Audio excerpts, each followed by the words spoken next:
সম্মানিত বন্ধুগণ, আসসালামু আলাইকুম।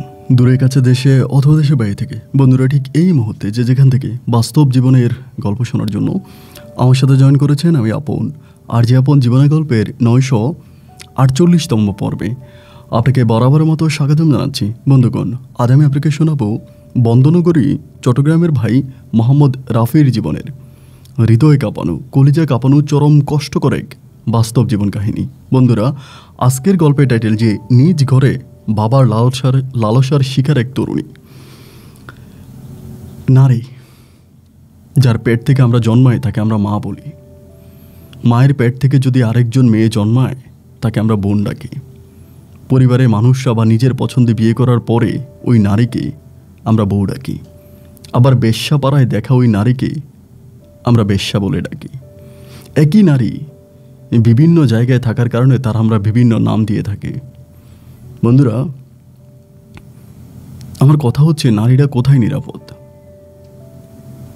মেয়ে তার বাবার কাছে, নাকি শিক্ষক ছাত্রী তার শিক্ষকের কাছে? সত্যি কথা বলতে গেলে দুনিয়াতে কেউ খারাপ হয়ে জন্মায় না। এই সমাজ, এই পরিবেশ, এই পরিস্থিতি মানুষকে খারাপ হতে বাধ্য করে। মানুষ তো এই দুনিয়াতে তার নামটা নিয়ে পর্যন্ত জন্মায় না, এই সমাজ তার একটা নাম দিয়ে দেয়। এই গল্পটা খুবই কষ্টকর এক বাস্তব জীবনের গল্প। বন্ধু, আমি আশা করব শুরু থেকে শেষ পর্যন্ত গল্প জুড়ে আপনারা আমার সাথেই থাকবেন এবং গল্প শেষে আমাদের চট্টগ্রামের ভাই রাফিকে আপনার মতো করে একটা মন্তব্য কমেন্ট বক্সে লিখবেন। ধন্যবাদ সবাইকে। সম্মানিত বন্ধুগণ, আসসালামু আলাইকুম। আমার নাম মোহাম্মদ রাফি, আমার বাড়ি বন্দনগরী, চট্টগ্রাম। বন্ধুগণ, আমি আমার জীবনের গল্পটা শুরু করার শুরুতে আপনাদেরকে আমার পরিবারের বিষয়ে জানিয়ে রাখি। আমার পরিবারে আমি আছি, আমার বাবা আছে, মা আছে, তাছাড়া রয়েছে আমার দাদা দাদি সহ আমার বড় একটা বোন আর ছোট 4টা বোন। আমরা টোটাল 5 বোন 1 ভাই। আমাদের পরিবারটা চট্টগ্রাম শহর থেকে অনেক দূরে কোনো এক ছোট্ট গ্রামের এক নিম্নবিত্ত পরিবার। আমার বাবা পেশায় একজন কৃষক। আমি খুব ছোটোবেলা থেকে দেখে আসছি, সূর্য মামা উঁকি মারার সাথে সাথে আমার বাবা মানুষের জমিতে কাজ করতে চলে যেত এবং সন্ধ্যা হয়ে গেলে গুদুলি সন্ধ্যে আমার বাবা তখন বাড়িতে ফিরে আসতো। সকাল থেকে সন্ধ্যা অবধি আমার বাবা অন্যের জমিতে কাজ করে সে সময় 200 টাকা হাজিরা পেত। 200-250 টাকায় হাজিরাতে আমাদের সংসারটা চলতো। আমাদের পরিবারে কোনো উন্নতি ছিল না। ছোটোবেলায় আমার ছোট্ট বোনটা যদি খাবার খেত 1 প্লেট, এখন ওই বোনটার খাবার লাগে 1.5 প্লেট। একটু করে পরিবারে খাবারের চাহিদা বাড়তেছে, অভাবের চাহিদা বাড়তেছে, কিন্তু কোনো উন্নতি কিংবা ইনকামের কোনো রাস্তা বেরোচ্ছে না। দাদা দাদির বয়স হয়েছে, তাদের ওষুধ ভরে কেনার জন্য টাকার প্রয়োজন। অথবা এখন দেখা যায় যে ছোটো বোনগুলো সবগুলোই মোটামুটি বড় হয়ে গেছে, এদের সবারই বড় পেট খাবার লাগে। কিংবা আমার একেবারে বড় যে বোনটা, তার বিয়ের বয়স পেরিয়ে যাচ্ছে, বিয়ে দেওয়ার মতো সামর্থ্য আমার বাবার নাই। ওই সময়টায় একটা যৌতুকের সময় ছিল। যৌতুক ছাড়া কোনো মেয়েকে বিয়ে দেওয়া, এটা স্বপ্নেও চিন্তা করা যায় না। তার উপরে আমাদের পরিবারটা তো একেবারে নিম্নবিত্ত এক চাষার পরিবার। সেক্ষেত্রে আমার বড় বোনকে বিয়ে দিতে মোটা অঙ্কের যৌতুকের প্রয়োজন। যৌতুক দিয়ে মেয়ে বিয়ে দেওয়ার সামর্থ্য আমার বাবার নাই, যার জন্য আমার বড় বোনের বয়সটা যেন পেরিয়ে যাচ্ছে। বাইরে ও ভাই, বললে হয়তো আপনারা বিশ্বাস করবেন না, আমাদের একটা গরু ছিল। গরুটা বলতে কি নিজেদের গরু না, অন্যের কাছ থেকে আমার বাবা গরুটা বাগায় এনেছিল যে গরুটাকে লালন পালন করবে, খাওয়াবে, ঘাস কোল খাওয়াবে, এই জন্য।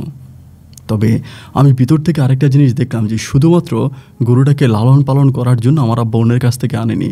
গরুটা বাড়িতে আনার আরেকটা কারণও ছিল, তা হলো গরুর নাম করে মানুষের বাড়িতে গিয়ে আমার মা ভাতের মার সংরক্ষণ করতো। ভাতের মার নিয়ে আসতো, বলতো আমাদের একটা গরু আছে, আপনাদের ভাতের মারটা ফেলে দিয়ে না, ভাতের মারটা আমাদেরকে দিয়ে দেন। এই বলে ভাতের মার নিয়ে আসতো।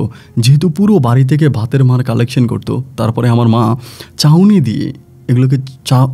দিয়ে তারপরে ওই যে ভাতের মারের সাথে দেখবেন অনেকগুলো ভাত চলে যায়, ভাতের মারের সাথে চলে যায়। আমার মা ছেঁকে ওই ভাতের মারের সাথে ভাতগুলোকে নিত, সেই ভাতগুলোই আমাদেরকে খেতে দিত। এবং আমার মা আর বাবাকে আমি কোনোদিনও, আমার আল্লাহকে সাক্ষী করে বলি, আমি বিশেষ করে আমার মাকে যদিও টুকিটাকি একটু দেখেছিলাম, কিন্তু বাবাকে কখনোই আমি দেখি না ভাত খাইতে। আমার বাবা শুধুমাত্র ভাতের মারই খাইতো এবং ভাতের মার খেয়ে আমার বাবা বেঁচে থাকতো। যেদিন অন্যের বাড়িতে কাজে যাইতো, সেদিন দুপুরবেলা খাবার দিলেও আমার বাবা বরপেট খাবার খেত না, আমাদের জন্য পোটলা করে পলিথিনে করে আমার আব্বা তরকারিটা নিয়ে আসতো, শুধু ভাতটা আমার আব্বা খাইতো। এক টুকরো আলু দিয়ে যেদিন ভর্তা তৈরি করে হবে রে ভাই, ওই দিন আমাদের জন্য ঈদ। আর যেদিন ডাল থাকবে ওই দিন তো কথাই নাই। আমাদের নিত্যদিনের খাবার ছিল একটাই, ভাতের সাথে একটু লবণ আর হচ্ছে সিদ্ধ করা জঙ্গল থেকে তুলে আনা কিছু সবজি। এই নিয়ে আমাদের পরিবারটা চলতো। এতটাই অভাব অনটনে ছিলাম যেটা বলে বোঝাতে পারবো না। এভাবে সময়গুলো কাটতে কাটতে একটা পর্যায়ে আমার বড় বোনকে আমাদের এলাকার চেয়ারম্যানের ছেলে কুপ্রস্তাব দেয়। একে তো মরা, তার উপরে আবার খাড়া। আমার বড় বোনকে যখন কুপ্রস্তাব দেয়, আমার বড় বোন তখন খুব রেগে যায়। একদিন মাঠ থেকে আসার সময় ওই চেয়ারম্যানের ছেলে আমার বড় বোনের হাত ধরে টানাটানি শুরু করে, এবং টানাটানির এক পর্যায়ে আমার বড় বোন তখন ওই চেয়ারম্যানের ছেলের গায়ে থাপ্পড় মারে, অনেক জোরে থাপ্পড় মারে, এবং থাপ্পড় মেরে বাড়ি এসে চেয়ারম্যানের ছেলের নামে আমার কাছে আর আব্বার কাছে বিচার দেয়। আমিও তখন মোটামুটি প্রায় অনেকটাই বড় হয়েছি, কিন্তু কাজ করার মতো অতটা বড় হয়ে যাই না। আর তারপর আমি টুকিটাকি কাজ করি, পড়াশোনা করি না, টুকিটাকি হয়তো হাফ হাজিরাতে আমিও কাজ করি। পরে রাতের বেলায় আমার আব্বা তখন খুব রেগে গেল যে আমার মেয়ের হাত ধরে টানাটানি করলো জমিনের মধ্যে, বিলের মধ্যে। এটা তো হতে পারে না, চেয়ারম্যান তো অনেক ভালো মানুষ। আমারে বললো যে রাফি চল তো চেয়ারম্যানের বাড়ি যাব। এই বলে আমি আর আব্বা তখন কী করলাম, রাত 8টার দিকে চেয়ারম্যানের বাড়িতে গেলাম। চেয়ারম্যানের বাড়ি তখন একেবারে সংসার নীরবতা, কোনো মানুষ নাই। আমার আব্বা চেয়ারম্যান সাহেব বলে 2 ডাক দেওয়াতেই চেয়ারম্যান গেট খুললো। গেট খুলে আমাকে বললো, কিরে তোকেই তো খুঁজতেছিলাম, আয় তোর সাথে কথা আছে। আমি তখন অবাক হয়ে গেলাম, কিরে আমরা গেলাম বিচার দিতে, অথচ চেয়ারম্যান উল্টা আমাদেরকে ডেকে বলতেছে তোদেরকেই তো খুঁজতেছিলাম। বাড়ির ভিতরে গেলাম, ওরে বাবা অনেক বড় লোকের বাড়ি, কাবিঘার বাড়ি। তখন বাড়ির ভিতরে ঢুকলাম, ঢোকার পরে তিনি আমাকে আর আমার আব্বাকে বলতেছে, কী ব্যাপার এখানে আসছিস কেন? আমার আব্বা বলে আমার মেয়ের বিষয়ে কথা বলতে। চেয়ারম্যান তখন বলে, তোর মেয়ের বিষয়ে তুই কথা বলার আগে আমি কথা বলি, তুই শোন। তোর মেয়েটার বিয়ের বয়স হয়ে গেছে আজ থেকে আরও 5 থেকে 6 বছর আগে, কিন্তু মেয়েটার তুই বিয়ে দেস নাই। বিয়ে না দেওয়ার কারণে একটা মানুষ তার সমস্ত কিছু কন্ট্রোল করতে পারলেও তার যৌবন কন্ট্রোল করতে পারে না। আর যৌবনের লালসায় পড়ে তোর মেয়ে বিলের পাশে এখানে সেখানে বিভিন্ন ছেলেদের সাথে খারাপ কাজ করে। এই ধরনের রিপোর্ট, এই ধরনের বিচার আমার কাছে অহরহর আসতেছে। এবং গতকালকে আজকে সন্ধ্যার সময় আমার বড় ছেলে নিজের চোখে দেখেছে তোর মেয়ে এক ছেলের সাথে আকাম করে। যখন আমার ছেলে দেখেছে তখন দৌড় দিয়ে বাড়ির দিকে রওনা দিছে, আমার ছেলে দৌড়ে ধরারও চেষ্টা করেছে। আমি তখন দেখলাম, কিরে বাবা, আমরা যে প্ল্যানিং করে এসেছি, আমরা যে কথা বলার জন্য এসেছি, সেই কথার উল্টা মাস্টার প্ল্যানিং করে রেখেছে ওই চেয়ারম্যান। আমি তখন আব্বারে বললাম যে আব্বা এই কী বলে? আমার আব্বা বলে, দেখেন আপনার ছেলে আপনাকে মিথ্যা বলেছে। আসলে মূলত আমার মেয়েটা মাঠে গেছিলো একটু সবজি তুলে আনার জন্য। আপনি তো জানেন আমরা হত দরিদ্র মানুষ, সবজি দিয়ে আমাদের ভাত খেতে হয়। সবজির জন্য আমার মেয়েটা যখন জমিনে গিয়েছিল, আপনার ছেলেটা পিছন থেকে গিয়ে আমার মেয়েটাকে জড়ায় ধরছে এবং তার সাথে খারাপ কাজ করার চেষ্টা করেছে। আমার মেয়ে সহ্য করতে না পেরে আপনার ছেলের গায়ে থাপ্পড় মেরেছে। মুহূর্তের মধ্যে চেয়ারম্যান আগুনের মতো গরম হয়ে গেল। আমার আব্বাকে বলল, কি বললি? তোর মেয়ে আমার ছেলের গায়ে থাপ্পড় দিবে, এত বড় সাহস হয়ে গেছে? এরকম সাহস যদি তোর মেয়ে করেই থাকে আর আমার ছেলে এই কথা আমাকে বলবে না, আমি তো তোর মেয়ের হাত কেটে বাড়িতে নিয়ে আসতাম। যদি আমার ছেলে আমার কাছে বলতো যে তোর মেয়ে আমার ছেলের গায়ে থাপ্পড় দিয়েছে। আমি তখন মনে মনে আল্লাহর কাছে শুকরিয়া আদায় করতেছি যে চেয়ারম্যানের ছেলে চেয়ারম্যানকে বলে নাই যে আমার বোন তার গালে থাপ্পড় মারছে। আমি তখন আব্বার হাতটা শক্ত করে ধরে বললাম, আব্বা এখান থেকে উঠে যাও, এখানে থাকার কোনো অবস্থা নেই। আমার আব্বা বলে, কি বলিস, এখানে থাকবো না? আমি বলে, উঠো। আমি তখন আব্বাকে নিয়ে চেয়ারম্যানের ঘরের বারান্দা থেকে উঠে বাড়িতে চলে আসি। বাড়িতে এসে আমার আব্বারে বলে, আব্বা তুমি কিসের বিচার চাইলা?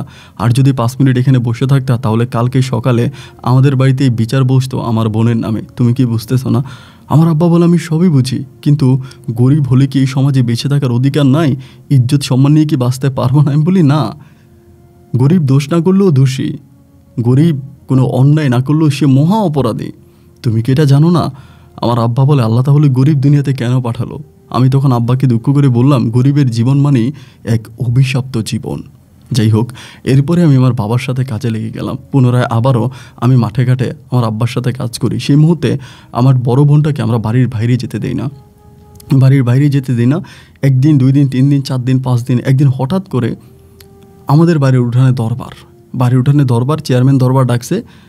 তাই ঘটনা কি, চেয়ারম্যান দরবার ডাকছে, আমাদের পাশের গ্রামের এক ছেলে, ওই গাঞ্জা খেতে হিরোইনসি, খুব খারাপ টাইপের একটা ছেলে, এই ছেলের সাথে নাকি আমার বোন প্রেমের অভিনয় করছে এবং এই ছেলের কাছ থেকে নাকি আমার বোন 20,000 টাকা নিয়ে আসছে। প্রেমের অভিনয় করে ওই ছেলের কাছ থেকে 20,000 টাকা আনছে মোবাইল কিনবে বলে। এই কথা বলে তখন দরবার ডাকা হলো। আমার বোন তো ঘর থেকেই বের হয় না, সে কারোর সাথে কথাই বলে না, ঘরের মধ্যেই থাকে টোটালি। অথচ আমার বোনের নামে এরকম দরবার তখন ডাক দিল। আমি যখন আমার বোনকে জিজ্ঞেস করলাম, বোন আমারে বলে, ভাইরে এটা তুই কেমনে বিশ্বাস করলি, আমি তো ঘরের বাইরেই যাই না। যাই হোক, দরবার ডাকা হলো। যখন দরবার ডাকা হলো, গ্রামের সমস্ত মানুষটা এখানে সম্মুখীন হলো। হওয়ার পরে আমার বোন তখন বলল যে, দেখেন আমি ওনাকে চিনিও না, আমার মনে হয় না যে আমি কোনোদিন ওনার সামনাসামনি কখনো হয়েছিলাম, আমার এই জিনিসটা মনে নাই। সবাই তখন বলতেছে, টাকা মাইরা টাকা খাইছো, এখন মনে থাকবে কেমন করে। আমি তখন বললাম, আমার বোন যে এই ছেলের কাছ থেকে টাকা খাইছে, কোনো প্রমাণ কি আছে? চেয়ারম্যান তখন লাফ দিয়ে উঠা জুতা নিয়ে আসে আমাকে মারার জন্য। এই বেয়াদব, চুরিও চুরি আবার সিনেও চুরি, একটা ছেলে কি এমনি এমনি বিচার নিয়ে আসছে? 20,000 টাকার বিচার কি এমনি এমনি?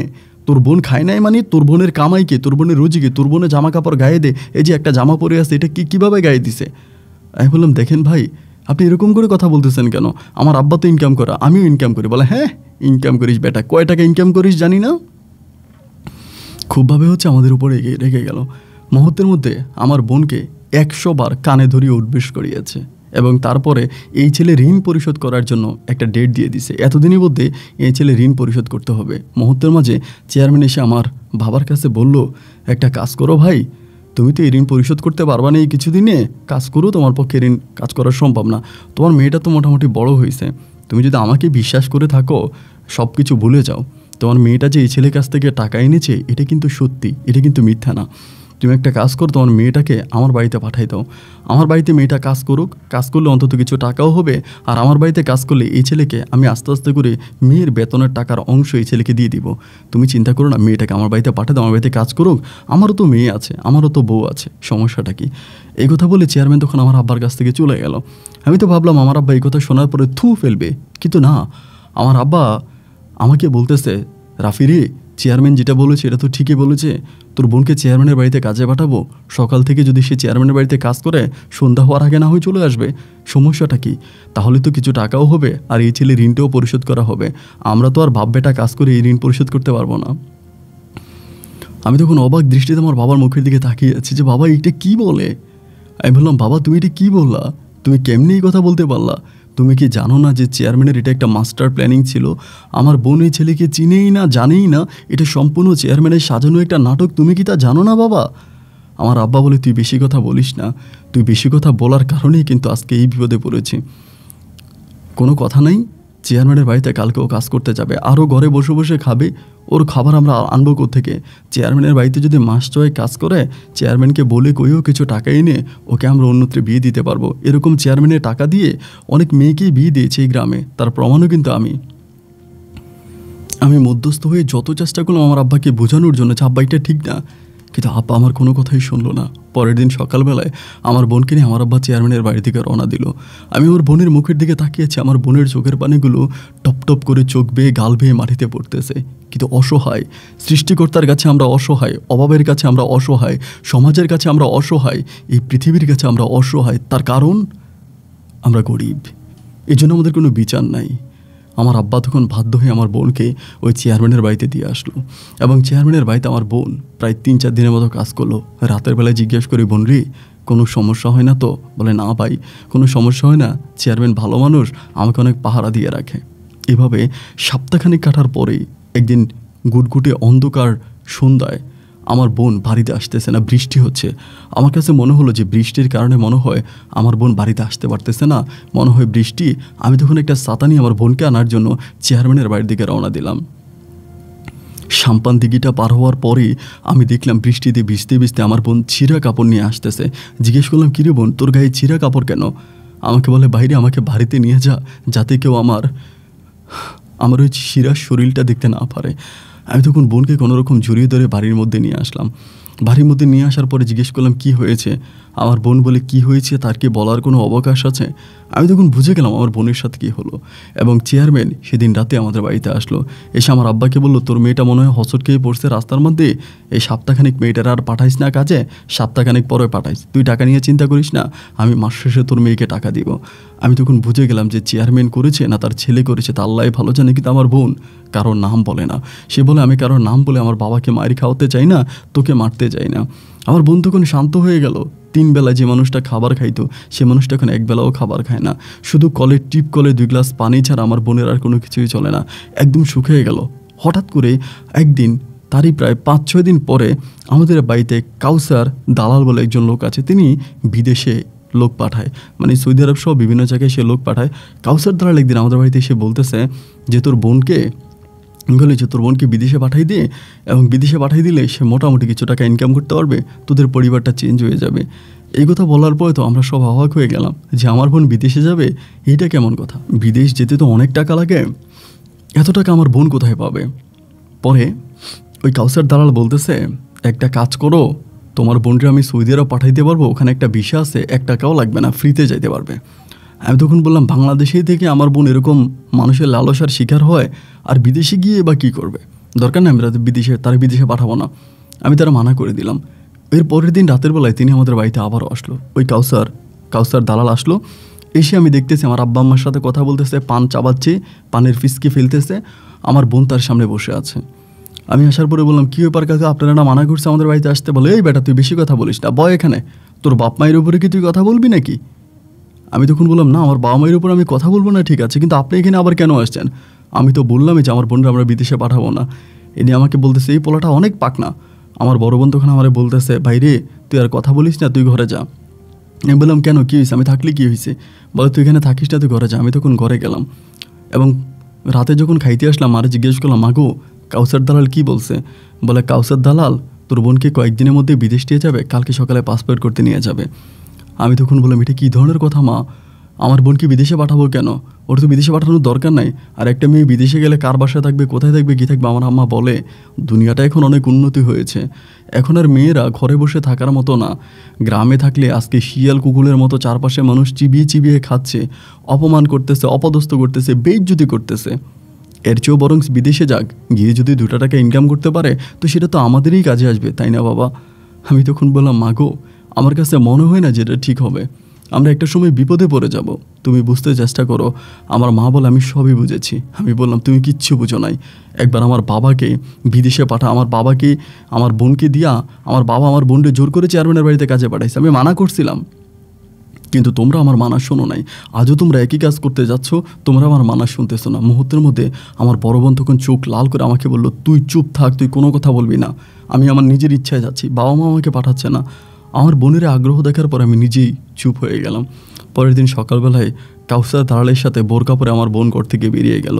আসলো দুপুর প্রায় 2টারও পরে।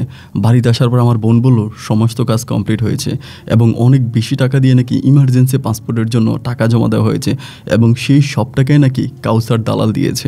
কয়েকদিনের মাঝে আমার বোনের পাসপোর্ট হয়ে গেল। আমার বোনের পাসপোর্ট পাঠিয়ে দেওয়া হলো আরবের দেশ সৌদি আরবে। ওখান থেকে আমার বোনের কিছুদিনের মাঝে বিষয়ও লেগে গেল। আমার বোন নাকি আবার আমাদের সবাইকে ছেড়ে আরব দেশে পাড়ি দিবে, সেখানে গিয়ে কারি টাকা ইনকাম করবে, আর সেই টাকা আমাদেরকে দিবে। তাই দিয়ে আমরা বাড়িতে দালান কোটা উঠাবো, রাজার হাওলাতে চলবো। আমার বোন আমারে বলে, ভাই তোরা একটা মোটরসাইকেল কেনার টাকাও দিমুনি, তুই একটা মোটরসাইকেলও কিনিস। আমি বোনের মুখের দিকে তাকিয়ে আছি। আমি জানি আমার সহজ সরল এই বোকা বোনটাকে আরব দেশে বিক্রি করা হচ্ছে, কিন্তু আমার তারপরেও কোনো কিছু বলার ছিল না। আমি এতটাই অসহায় ছিলাম যে আমার কথার মূল্য আমার পরিবার কিংবা আমার পরিজন কেউই দিচ্ছিল না। চুপ করে সব কিছু সহ্য করে নীরবে হয়ে গেলাম যে ঠিক আছে, এটাই হয়তো আমার বোনের কপালে আছে। সময়টা যখন এইভাবে কাটতে শুরু হলো, একটা পর্যায়ে দেখা গেল যে আমার বোন ঠিকই ওইভাবে বিদেশে চলে গেল। বেশ কয়েকদিন পরে আমাদের এলাকার দোকানদারের কাছে ফোন করে বলে যে আমার বোন আছে, ভালো আছে। ওনার কাছে ফোন করছে এবং টিনটি নাকি কি নাম্বার থেকে নাকি কল করে। তা আমার বোন ওই কল করে কথা বলার পরে আমরা বললাম যে ভালো আছে। আমাদের পাশের ঘরেও মোবাইল আছে, আমাদের ঘরে মোবাইল নেই, ওই ঘরেও মাঝে মাঝে ফোন করে এবং ফোন করে কথাবার্তা বলে। তখন কিন্তু মোটামুটি ডিজিটাল মোবাইলগুলো বেরিয়ে গেছে, মানে আপনার অ্যান্ড্রয়েড যে ফোনগুলো বেরিয়ে গেছে, বাট আমাদের ঘরে কোনো মোবাইল ফোন টোন নাই। তো পাশের ঘরে আমার বোন ফোন করে, আবার মাঝে মাঝে ফোন করে বলে আমরা কথা বলি যে ভালো আছে, সুস্থ আছে, এবং মাসখানিক পরে আমাদের জন্য মোটামুটি টাকা পাঠায় কাউসার দালালের মাধ্যমে টাকা পাঠায়। কাউসার দালাল এলে আমাদের বাড়িতে টাকা দিয়ে যায় যে তোর বোনে টাকা পাঠাইছে, নে তুই টাকা নে। আমরা তখন টাকা নিই। মুহূর্তের মধ্যে আমাদের পরিবারটা কেমন জানি অনেকটা পাল্টে গেল। কারি কারি টাকা আমার বোন প্রতি মাসে ওই সময় প্রায় 20-22 হাজার টাকার মতো পাঠাইতো। তো 20-22 হাজার টাকা যদি আমার বোনে পাঠায় তাহলে তো আমাদের আর কোনো অভাব নাই। আমার ছোট যে 4টা বোন আছে তারা আর ঘরের ভিতরে ছিঁড়া কাপড় পরে বসে থাকা লাগতো না। তাদের জন্য ব্যানগাড়ি থেকে মোটামুটি ভালো কাপড় চোপড় কিনতে পারতাম। মা আর মানুষের বাড়িতে মার খোঁজা লাগতো না। আমার মাও দুমুঠো সাদা ভাত খেতে পারতো। পরিবারে হঠাৎ করে অনেক সুখ শান্তি নেমে আসলো।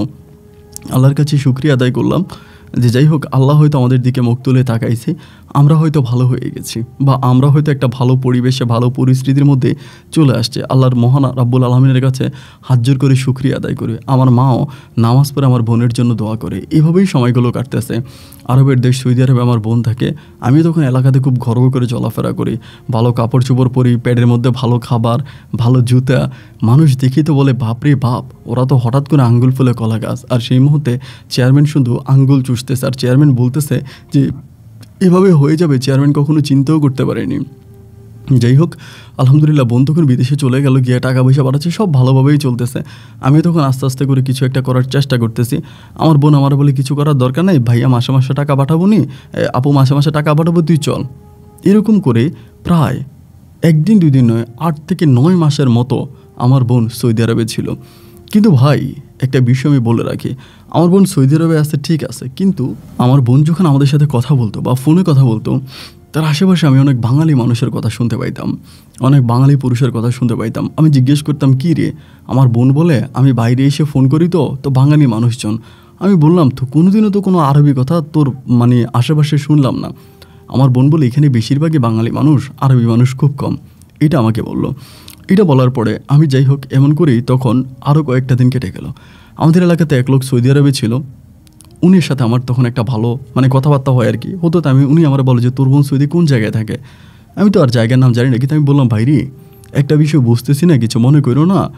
আমার বোনের সাথে যখনই আমরা ফোনে কথা বলি বা আমি যখনই ফোনে কথা বলি আমার বোনের আশেপাশে শুধুমাত্র আমরা বাংলা কথা শুনতে পাই। আমার বোন আজকে প্রায় 1 বছরের কাছাকাছি সৌদি আরবে, কিন্তু কোনোদিন একটা আরবি লোকের কথা শুনলাম না। তো বলে বাঙালি লোকের কথা শুনিস? আমি বললাম হ্যাঁ। বলে এক এক সময় এক এক ধরনের কণ্ঠ। আমি বললাম হ্যাঁ। তিনি বলে তোর বোন কোন কাজে গেছে, কাউসারকেই বলেছে?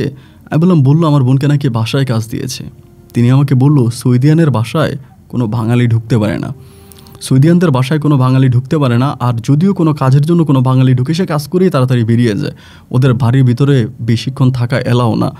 আর তোর কথাবার্তা শুনে যেটা মনে হচ্ছে, আমার কাছে বলতে খারাপ লাগতেছে কিন্তু আমি তারপরেও বলি তুই রাগ করিস না, তুই আমার ছোটো ভাইয়ের মতো। আমার মনে হয় কাউসার দালাল তোর বোনকে বিদেশে পাঠাইয়া কোনো একটা জায়গায় মনে হয় বিক্রি করে দিছে, খারাপ জায়গায়। যেমন এরকম অনেক বাঙালি থাকে যারা ধর মানে কাজের মেয়ের বিষয় কেউ যায় গেলে ওইগুলার ঘরের ভিতর আটকায় রাখে, বিভিন্ন বাঙালিদের মোবাইলে ছবি পাঠায় এবং সেই বাঙালিরা গিয়ে ওই মহিলার সাথে খারাপ কাজ করে। আমি তখন বললাম কী বলেন?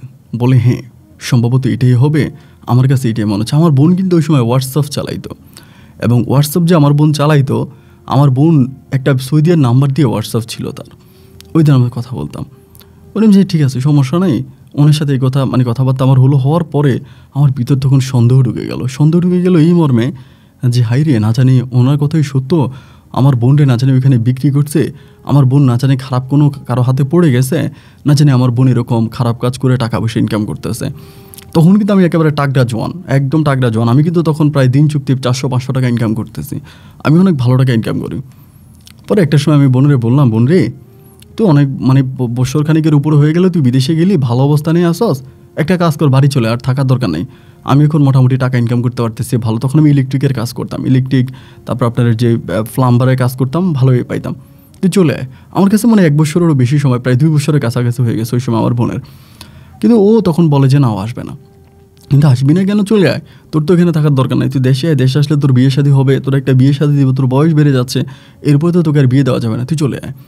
যতভাবেই ওকে আমি বুঝাইলাম, যতভাবেই বললাম, আমার বোনের কথাই একটা যে না আমার বোন আসবে না, আমার বোন আমার কোনো কথাই কোনো আমলেই নিচ্ছে না, আমাদের কোনো কথাই শোনে না, ও ওর মতো করেই সৌদি আরবে থেকে যাচ্ছে। এরকম করতে করতে তারও অনেক মাস পর একদিন হঠাৎ করে ওর সাথে আমি ফোনে কথা বলতেছি, এক লোক ওর পাশে দাঁড়াইয়া কথা বলতেছে যে আমি বাইজিদ মোড়ে আসি, বাইজিদ মাদারের সামনে যাইতেছি, 2 মিনিটের ভিতরে তুই এখানে আসলে তোর সাথে আমার দেখা হবে। এক লোক আমার বোনের পাশে ফোনে এইভাবে কথা বলতেছে, কথাটা আমি স্পষ্ট শুনলাম যে আমি বাইজিদ মাদারের সামনে যাইতেছি 2 মিনিটের মধ্যে, তুই বাইজিদ মাজারের সামনে আইলে তোর সাথে আমার দেখা হবে। তখন নিজের মনে প্রশ্ন জাগলো, কি রে, একটা লোক কী করে সৌদি আরব থেকে 2 মিনিটের মাঝে বাইজিদ মাজারের সামনে আসবে এবং বাইজিদ মাজারের সামনে আসার পরে আরেকজনের সাথে দেখা করবে? আমার কাছে বিষয়টা তখন কেমন যেন ডাউট লেগে গেল। ডাউট লাগার পরে আমি তখন আমার বোনরে বললাম যে তুই আমাকে যে নাম্বার থেকে কল দে সেটা কি তোর নাম্বার? বলে হ্যাঁ, এটা আমার নাম্বার। এই নাম্বারটাই যখন আমি কল দিলাম একদিন আমার বোনের ওই নাম্বারে, যে নাম্বারে সে হোয়াটসঅ্যাপ চালাইতো, সেই নাম্বারে কল দেওয়ার পরে রিসিভ করলো আরেক লোক, তাও সৌদি আরব থেকে। আমি বললাম, ভাই আপনি কি, আমার বোনের নাম বললাম, ওকে চিনেন? আরে না, অন্য কাউকে চিনি না। তাই আমি বললাম যে ভাই এই নাম্বারে একটা হোয়াটসঅ্যাপ খোলা, হোয়াটসঅ্যাপটা কে চালায়?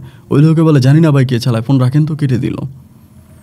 তখন সন্দেহের মাত্রাটা আমার তখন 80% পৌঁছায় গেল যে না, আমার বোন কোনো একটা চক্রান্তের শিকার, আমার বোন আমাদের কাছে সত্য কথাগুলো বলে না, সে কোনো না কোনো একটা বিপদে পড়ছে, এবং সে ওই বিপদের কথা আমাদের কাছে বলে না। তা আমার ভিতর তখন ঢুকলো যে যেভাবে হোক আমার বোনকে এখান থেকে রক্ষা করতে হবে, আমার বোন যেখানেই বিপদে পড়ছে, যে জায়গায় বিপদে পড়ছে তাকে ওই জায়গা থেকে আমার রক্ষা করাই লাগবে। আমি তখন আমার বোনকে রক্ষা করার জন্য উঠে পড়ে লাগলাম। বোন কোন জায়গায় থাকে, কোত্থেকে হোয়াটসঅ্যাপে কল দেয়, এগুলো আমি ইনকোয়ারি শুরু করলাম। প্রায় মাস 2 মতো এভাবে ইনকোয়ারি করে আমি কোনো কিছুই বের করতে পারলাম না, কারণ একটা হোয়াটসঅ্যাপ নাম্বার থেকে আমার বোনকে তো আর আপনার কোন জায়গায় আছে এটা খুঁজে বের করা সম্ভব না। তবে কেন যেন আমার মন বলতেছে আমার বোন সৌদি আরবে নাই, আমার মন থেকে জিনিসটা বলছে আমার বোনটা সৌদি আরবে নাই।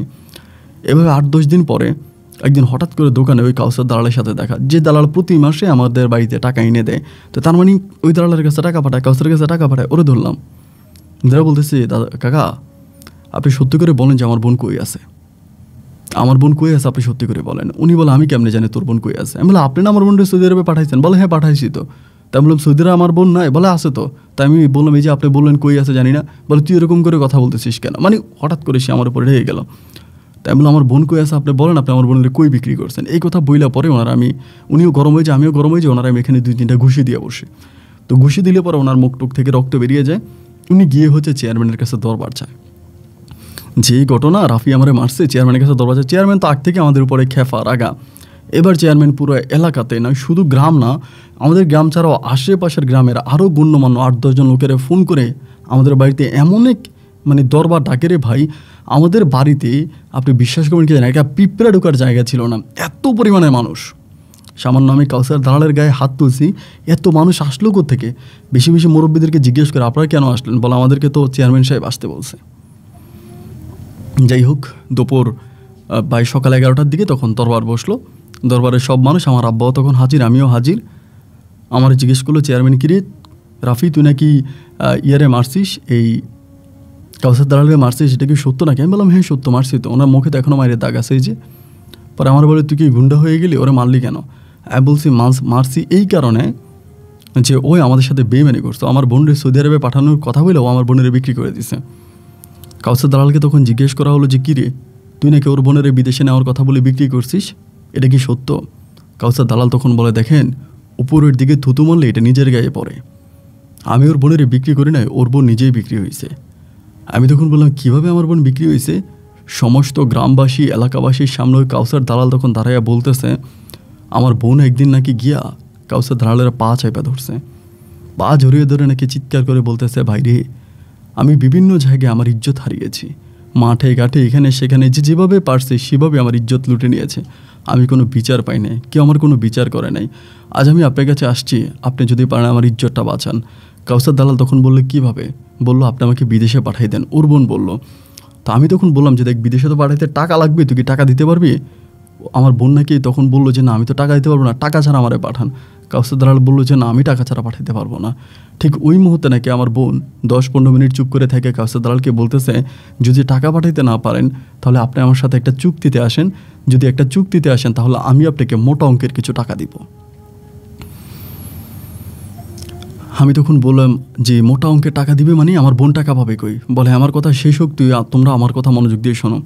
এরপরে ওর বোন বললো ওর বোনের নাকি কোন পরিচিত একটা জায়গা আছে চিটংয়ে, সেখানে খারাপ কাজ হয়, দেহ ব্যবসা হয়, ওই দেহ ব্যবসার পল্লীতে তার বোন চলে যাবে।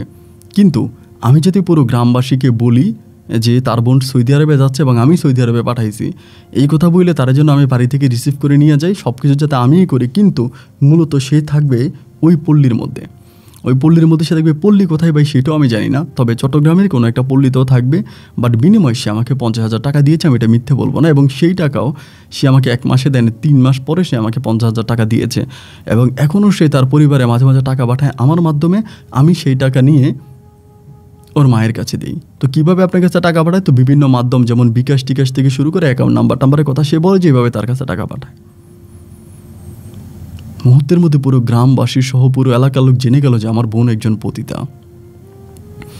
সবাই জেনে গেল যে আমার বোন একজন পতিতা। এবং আমি বললাম যে আপনি যে কথাগুলো বলেছেন এই কথাগুলোর সত্যতা কি? বলো তোর বোনেরে বল, হোয়াটসঅ্যাপে কল দে, জিজ্ঞেস কর। ঠিক ওই দরবারের মধ্যে আমি তখন আমার বোনকে হোয়াটসঅ্যাপে কল দিলাম। আমার বোন তখন রিসিভ করলো। রিসিভ করার পরেই মোবাইলটা তখন আমি ওই কাউসার দালালে গেছিলাম। কাউসার দালাল তখন বলতেছে, মাইয়া রে তুই তো আমার বিপদে ফালাই গেলি, তুই যে আমার বিপদে, তোর ভাই আমার ঘুষাইয়া আমার বাড়ির উঠানে দরবার ডাকছে। এখন দরবারের সম্মুখে আমি সব কথা বলতে স্বীকার হয়েছি যে তুই চট্টগ্রামের কোনো এক পল্লীতে তুই দেহ ব্যবসা করস। এছাড়া আমার করার কিছুই ছিল না। চেয়ারম্যান, মেম্বার, মাতবার সবাই মিলে এখানে বসছে। আমার বোন তখন চুপ হয়ে গেল। মোবাইলটা আমার কাছে দিল, লাউড স্পিকার দেওয়া ছিল। আমি জিজ্ঞেস করলাম, বোন রে, ও বোন, এই দালাল যেটা বলছে এটা কি সত্য? আমার বোন বলে, তুই কারে বোন বলে ডাকছিস? যে ভাই 2 মুঠো ভাত খেতে পারতি না, আমি সেই ভাইয়েরে ভালো কাপড় পরাইছি।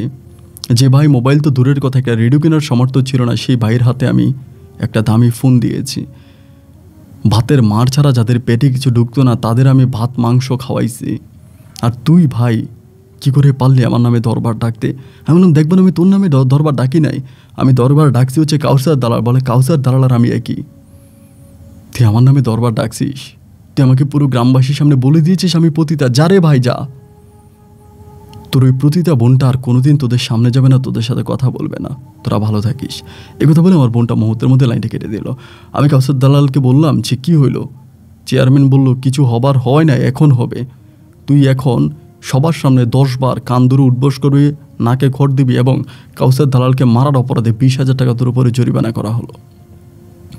দরবার শেষ হলো, কিন্তু ঘরে ঘরে তখন রটে গেল আমার বোন একজন পতিতা, আমার বোন একজন দেহ ব্যবসায়িক, আমার বোন টাকার কারণে দেহ দেয়, আমার বোন চট্টগ্রামের কোনো একটা পতিতালয়ে দেহ ব্যবসা করে।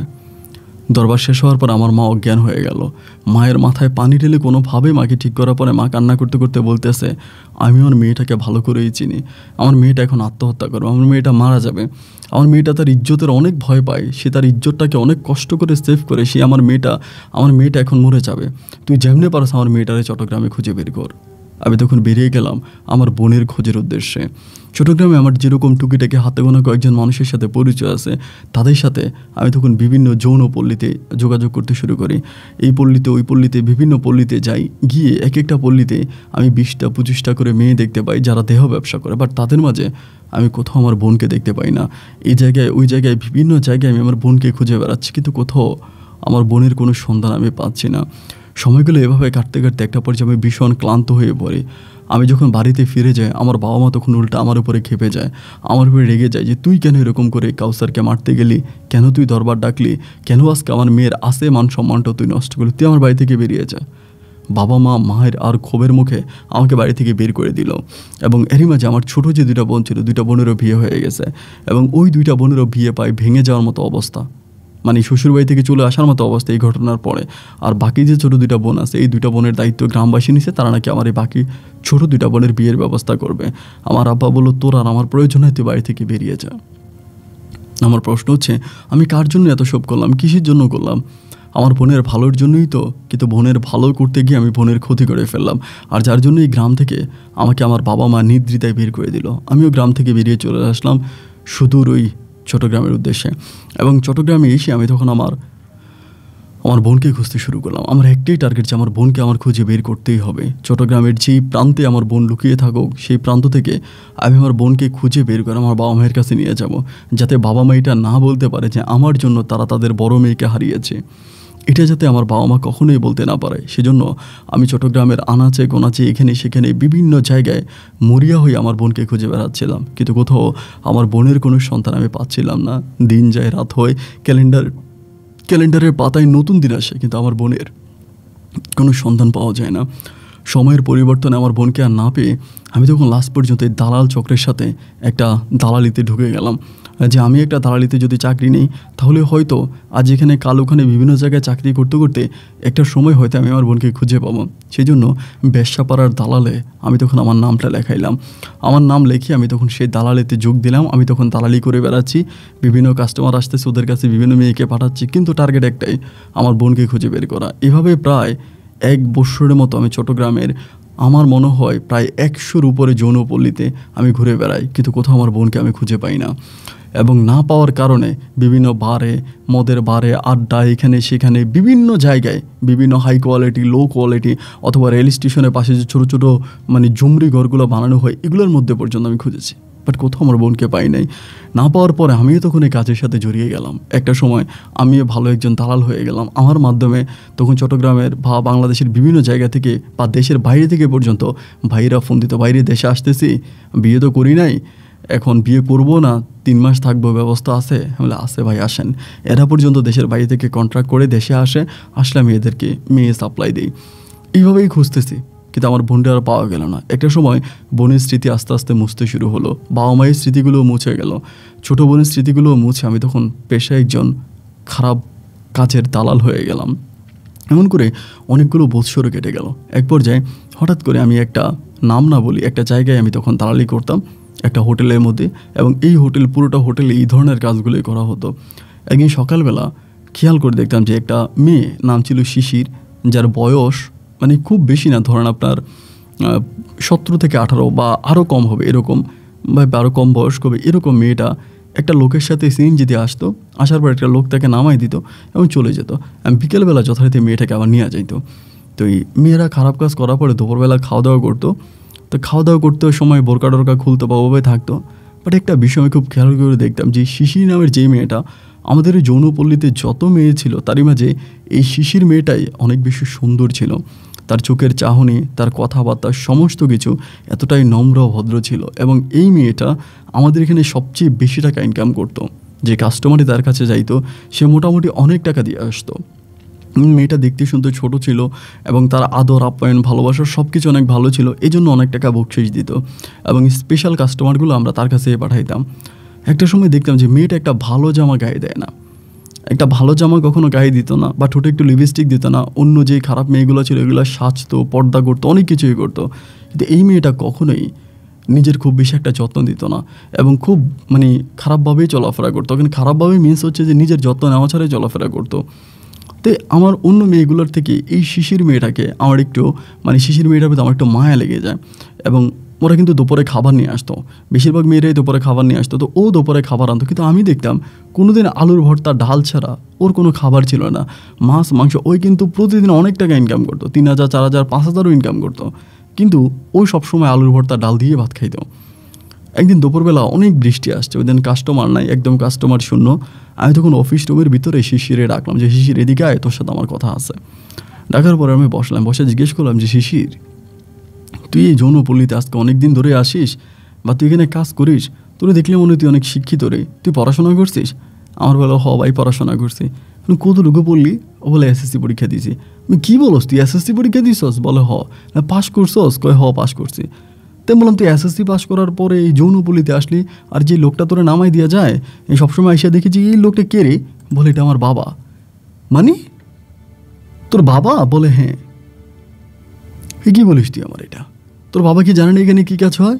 ও বলে জানে তো, জানে বলেই তো আমাকে দেওয়া যায়। আমি তখন বললাম তোর বাবা তোকে এখানে এনে দেওয়া যায়? এ কী ধরনের কথা?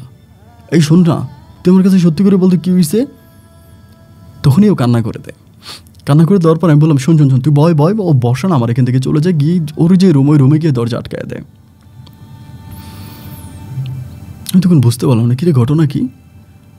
আমি ওর দরজার সামনে গেলাম, বললাম যে শিশির দরজাটা খোল, আমি একটু তোর সাথে কথা বলি। ও বলে না, আপনি চলে যান, আমি নাইলে কিন্তু আমি বসের কাছে আপনার নামে বিচার দিব। এই কথা যখন বললো তখন আমিও ভয় পেয়ে গেলাম, কারণ আমাদের বসের কাছে যদি আমার নামে বিচার দিতাম আমার চাকরিটা চলে যাবে। পরে আমি আবার ওইখানে কেসে চলে গেলাম। এরপর থেকে প্রায় প্রতিদিন আমি তারা ফলো করি। যে লোকটা তাকে নামাই দেওয়া যায় ওই লোকটাকে আমি খেয়াল করে দেখি যে ওই লোকটা মধ্যবয়স্ক একটা লোক, হ্যাঁ তার বাবার বয়সী। চিন্তা করলাম যে মানে ঘটনাটা কি, এই জায়গায় বাবা কীভাবে তার মেয়েকে নামাই দেওয়া যায় এবং মেয়ে এই ধরনের কাজ করে, বাবা সেটা জানার পরেও কেন এই কাজটা করে। মানে আমার মাথায় তখন কোনো কিছু আসতেছিল না ভাই, আমি কিছুই বুঝতে পারতেছিলাম না যে এটা কেন হচ্ছে, এটা কেমন বাবা, কেমন মেয়ে, কেমন পরিবার, কেমন সম্পর্ক, কোনো কিছুই তখন আমার মাথায় সঠিকভাবে কাজ করতেছিল না। আমি একটা সময় অবাক হয়ে সব কিছুই মেনে নিচ্ছিলাম যে ঘটনাটা কি। তারই মাঝে আরও মাসখানি কেটে গেল। একদিন আমি বললাম যে শিশির, তুই আমার ভাই হিসাবে হলো আমার সাথে একটু কথা বল না বোন, তোর কাছে অনুরোধ, তুই আমার প্লিজ বসের কাছ থেকে কিছু না বল, আমার সাথে একটু কথা বল। আমাকে বলে যাচ্ছে এই পল্লীতে এত মেয়ে থাকতে আপনার কোনো মেয়ের প্রতি কোনো ইন্টারেস্ট নাই, কোনো মেয়ের প্রতি কোনো রকমের আগ্রহ নাই, ওটা আপনি আমার উপরে কেন এত আগ্রহ দেখাচ্ছেন, আপনি আমার সাথে কেন এইভাবে কথা বলতে চাচ্ছেন, তার কারণটা কি বলেন তো। আমি বললাম দেখ, তোর সাথে একটু কথা বলবো, আমার কথা, তোর কথা কোনো কিছুই শুনবো না। তুই আজকে একদিন কাজ করলে 5,000 টাকা পাবি, তো আমি তোর 6,000 টাকা দিলাম, এই না আজকে তোর 6,000 টাকা, আজকে আমার ছুটি তোরও ছুটি, চল আমরা এখান থেকে বেরিয়ে যাই, তোর সাথে আমি একটু কথা বলবো। আমাকে বললেন না আমি এখান থেকে বেরোতে পারবো না। আমি বললাম ঠিক আছে, এদিন তোর আমি 6,000 টাকা দিলাম, আজকে সারাদিনের পেমেন্ট, চল আমরা একটা রুমে গিয়ে বসে কথা বলি। আমার বলে যদি পেমেন্ট দিয়ে দেন তাহলে রুমে যাইতে পারি। পরে টাকাটা দেওয়ার পর আমি একটা রুমে ঢুকলাম, ঢুকে দরজাটা লাগাইলাম। আমিও আমার বসের বলে ছুটি নিলাম যে বস আমার শরীর ভালো না, আজকে আমি থাকবো না, আমার যে অন্য একটা লোকের বসাই দিই। আমি তখন ওরে নিয়ে একদম পুরো 6 তলার উপরে বারান্দাওয়ালা একটা রুমের ভিতর দরজাটা খুললাম, খুইলা ওই বারান্দায় গিয়ে বসলাম। বসে বলি তুই আমারে বল তো কী হয়েছে শিশির। আমারে বলে দেখেন আপনি আমার আনছেন 6,000 টাকা দিয়ে, আপনার যা যা করা দরকার করে চলে যান, কিন্তু ভাই আপনি প্লিজ আমার এইসব জিজ্ঞেস করেন না। আমি তখন বললাম ঠিক আছে, আমি আমার কথা তোরে কিছু বলবো, তুই কি শুনবি? ও বলে শুনবই তো, যেহেতু টাকা দিয়ে কিনে আনছেন না, আপনি যা বলেন তাই তো করবো। আমি বললাম শোন, আমার একটা বোন ছিল প্রায় দেখতে তোরই মতো, আমার বড় বোন ছিল, কিন্তু আমার বড় বোনের জীবনে এই ঘটনাগুলো ঘটেছে।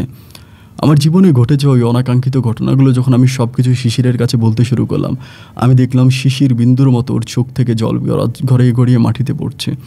ও কান্না করে দিল। আমি বুঝতে পারলাম যে মেয়ের মনটা অনেক নরম, কারণ অন্যের গল্প শোনার পরে যদি কারো চোখে পানি আসে তাহলে নিশ্চিতভাবে বলা যায় যে সে মানুষটা অনেক ভালো মনের মানুষ এবং তার মনটা অনেক নরম। আমি তখন বললাম যে শিশির তুমি কান্না করতেছো কেন? আমাকে বলল আপনি আমাকে এরকম একটা গল্প কেন শোনাইলেন? আমি তো এই ধরনের গল্প শুনতে চাই না। আমি জীবনে আমি নিজেও এরকম একটা পরিস্থিতির শিকার, আমি যার জন্য এই কথাগুলো আমি শুনতে চাই না। আমি বললাম শিশির, আমি আজকে দেহ ব্যবসার খারাপ জায়গার বেশ্যা পল্লীর আমি একজন দালাল, কিন্তু আমি একজন দালাল ছিলাম না। নিজের বোনকে খুঁজতে এসে আজকে আমি এই পল্লীর দালাল হয়ে গেলাম। তোমার কাছে অনুরোধ করে বলি, তুমি তোমার জীবনের গল্পটা আমাকে একটু বলো না, আমি শুনি। তখন আমি ওর মুখে শুনতে পেলাম যে ওর জীবনে ঘটে যাওয়া এক মারাত্মক ধরনের ঘটনা। একইভাবে ওর 4 বোন ছিল, টোটাল 4 বোন, ও সহ ওর ছোটো 3টা বোন ছিল। বোনগুলো যখন মোটামুটি একটু বড় হয় ওই মুহূর্তে ওর বাবা মারা যায়। বাবা মারা যাওয়ার পর ওর মা ওদেরকে খাওয়াইতে পারতেছিল না। যে লোককে আজকে সে বাবা বলে ডাকে, তার সৎ বাবা, এই সৎ বাবা তখন তার মাকে খারাপ কাজের প্রস্তাব করে, এবং খারাপ কাজের প্রস্তাব করার পরে তার মা রাজি হয় না। এই কোনো না কোনোভাবে তার মাকে নাকি এই লোকটা নিয়ে আসার পরে খারাপ কাজ করায়। 1 দিন 2 দিন খারাপ কাজ করতে করতে ওই লোকটাই নাকি একটা পর্যায়ে তার মাকে বিয়ে করে ফেলে। এবং তার মাকে বিয়ে করার পরে তারা কিন্তু তখন জানতো না, গ্রামেই থাকতো। তখন এই তাকে মানে বড় মেয়েটাকে তখন গ্রাম থেকে শহরে নিয়ে আসে এবং শহরে আনবে, চাকরি করাবে এই কথা বলে তখন আনার পরে মা এবং ওই সৎ বাবা দুজনে মিলে তাকে এই কাজের মধ্যে ঢুকিয়ে দেয় এবং সে এই কাজে এখন পর্যন্ত করে বেড়াচ্ছে। আমি তখন বললাম যে তোমার বাকি যে 3টা বোন আছে, বল আমার বাকি ছোটো 3টা বোনও আমার মামার বাড়িতে থাকে, তবে আমি জানি তাদের ভাগ্যে একই পরিস্থিতি, একই পরিণতি। তারাও যখন প্রাপ্তবয়স্ক হবে তাদেরকেও আমার মতো করে একইভাবে এই খারাপ পল্লীতে নিয়ে আসা হবে। আমি ওর কথাগুলো শুনে চোখের পানি ধরে রাখতে পারলাম না। হঠাৎ করে আমার কাছে মনে হলো আমি আমার বোনকে হয়তো এই শহরে খুঁজে পেলাম না, কিন্তু আমি এই শিশিরকে এই বেশ্যাপাড়া থেকে রক্ষা করবে। এবং শিশিরের যে ছোট 3টা বোন আছে যারা একইভাবে রেলের বক্সের মতো, শিশি ইঞ্জিল আর ওরা রেলের বক্সের মতো করে যেমনি একইভাবে শিশিরের পিছনে পিছনে আসবে, আমি তাদেরকেও রেল লাইন শুদ্ধ করব। আমি শিশিরের মুখ পরিবর্তন করব, শিশিরকে আমি ভালোর পথে নিয়ে যাব এবং একইভাবে ওর যে ছোট বোনগুলো আছে সবাইকে আমি ভালো করে ফেলবো। আমি এই পল্লীতে আর কাউকে রাখবো না। আমি তখন বললাম যে শিশির তুমি কি ভালো হতে চাও? ও আমাকে বলে ভালো হবার কোনো রাস্তা তো আমার কাছে খোলা নাই। আমি ভালো হবো কেমন করে আপনি বলেন? আমি বললাম আমি যদি তোমাকে একটা রাস্তা দেখাই তবে কি তুমি আমার রাস্তায় হাঁটবা? ও আমাকে বলে এরকম রাস্তা তো অনেকেই দেখায় ইউজ করার জন্য। আমি তখন বললাম আমি তো চাইলে এখনও তোমাকে এটা করতে পারি, কই আমি তো করলাম না। আমাকে বলে হ্যাঁ এটা সত্য যে এই জীবনে প্রথম কোনো একটা পুরুষ আমি পাইলাম যে ঘরের দরজা লাগানোর পরে আমার কাপড় খোলে নাই। আমি তখন বললাম শিশির তোমার চোখে মুখে আমি আমার বোনকে দেখতে পাচ্ছি, তাই আমি তোমাকে সাহায্য করতে চাই। ও আমাকে বলে, কী ধরনের সাহায্য? আমি বললাম যে আমি তোমাকে এখান থেকে নিয়ে যাব। তুমি কি এখান থেকে যাবা? ও আমাকে বলে, আপনি যে আমাকে এখান থেকে নিয়ে যাবেন, কোন পরিচয় নিয়ে যাবেন? আমি বললাম, তুমি কোন পরিচয় এখান থেকে বেরোতে চাও? ও বলে, যদি কেউ আমাকে বউ বানায়, একমাত্র স্ত্রীর অধিকার যদি আমি কারো কাছে পাই, তবে আমি তার হাত ধরে এই পল্লী ছেড়ে দিব। আমি তখন বললাম, যাও, আমি তোমাকে বিয়েই করব, এবং বিয়ে করে আমি তোমাকে এই পল্লী থেকে বের করে নিয়ে যাব। এই পল্লী থেকে বিয়ে করার পরে আমি তোমাকে বের করে নিয়ে যাব, নিয়ে গিয়ে পরে আমি তোমার বোনদেরকেও আমার বাসায় নিয়ে আসবো। আইনা, আমি সবাইকে আমার বোনের মতো করে, আমার যে ছোটো যে বোনগুলো ছিল তাদের মতো করে আমি তোমাদেরকে রাখবো। আমার এখন মোটামুটি অনেক টাকা হয়েছে, আমার এখন আর এই লাইনে থাকার প্রয়োজন নাই। তুমি কি আমার কথা শুনবা? আমাকে বলে, হ্যাঁ শুনবো। সেদিন আমি ওকে জড়িয়ে ধরি এবং আমার মনের ভিতর এক ধরনের ভালোবাসার জন্ম হয়। ওকে বুকে জড়িয়ে ধরার পরে আমার কাছে মনে হলো আমার অন্তরটা যেন ঠান্ডা হয়ে গেল। আমি এক বোনকে খুঁজতে এনে আমি 3 বোনকে ঘরে নিয়ে ফিরবো, বউকে ঘরে নিয়ে ফিরবো, এই স্বপ্ন নিয়ে আমি তখন শিশিরকে বললাম, তাহলে তুমি কাজ করো, আগামী দিন তুমি হঠাৎ করে অসুস্থতার ভান করবা, দুপুরবেলায় তুমি অসুস্থ হয়ে যাবা, এরকম একটা অভিনয় করবা, এবং সেই অভিনয়ের পরেই আমি তোমাকে নিয়ে বাসা থেকে পালিয়ে যাব। মানে হোটেল থেকে নিয়ে তোমাকে ডাক্তারের কাছে, এবং ডাক্তারের কাছে নেওয়ার কথা বলে আমি তোমাকে বিয়ে করে আমার বাড়ি নিয়ে যাব। এরপরে আস্তে আস্তে তোমার বোনদেরকে নিয়ে যাব। যেমন করে শিশিরকে আমি বললাম, শিশির ঠিক তেমন করেই আমার কথা শুনলো। একইভাবে দুজনেই তখন কর্মস্থলে ফিরে আসলাম। সন্ধ্যা হয়ে গেল। শিশির বাবা শিশিরকে নেওয়ার জন্য সিএনজি নিয়ে হোটেলের নিচে আসলো, তখন চলে গেল। পরের দিনও তখন একইভাবে আসলো, আমি ওকে ইশারা দিলাম যে কাস্টমার আসতেছে, আমি শিশিরের রুমে কোনো কাস্টমার পাঠাচ্ছি না, আমি অন্য রুমে কাস্টমার পাঠাচ্ছি। দুপুরবেলা হঠাৎ করে শিশির কল দিল আমার মোবাইলে। আমি তখন গেলাম, জিয়া বলতেছি যে বমি করতেছে, ওর অবস্থা খুব খারাপ, মানে অসুস্থতার ভাঙ করতেছে।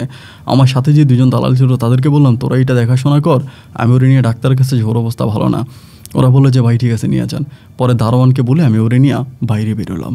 একটা সিএনজি নিয়ে তখন আমি ওরে নিয়ে সোজাই আমাদের গ্রামের উদ্দেশ্যে রওনা দিলাম, এবং চিন্তা করলাম যে গ্রামে যে আমাকে নিয়ে যাব, আমাকে কীভাবে নিয়ে যাব। আমি ওকে নিয়ে বাইজিদ মাজারের সামনে আসলাম।